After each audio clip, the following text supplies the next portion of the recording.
What makes some of the sales techniques the best? It's how you implement them, and how consistent you're with them.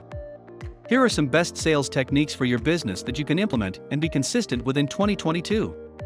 Hold your prospects spin. Spin selling is asking your prospects the right questions. It represents situation, problem, implication, and need. Try to understand your prospect's situation, find their problem, create an urgency to implement a solution for their need. That's how you spin it.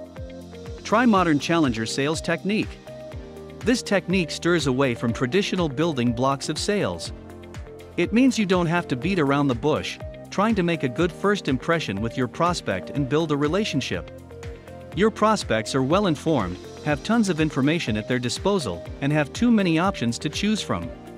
So the best approach would be to create a plan for each conversation, ensure that you're not the only one who's talking, and that it's mutually beneficial for both parties.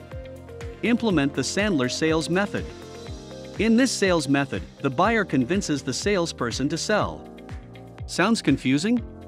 Well, to get to this point, the salesperson needs to address 3 different stages of the prospect's issues: the technical problem, the impact on the business, value-oriented interest. Sandler salespersons are trained to focus on the impact of a challenge on a business. Rather than selling for the problem, they sell for the consequences. Try these best sales techniques in your business in 2022 to streamline your sales workflow and get better conversion. Don't forget to subscribe to our channel for more exciting videos and press the bell icon to get notified every time we upload a new video.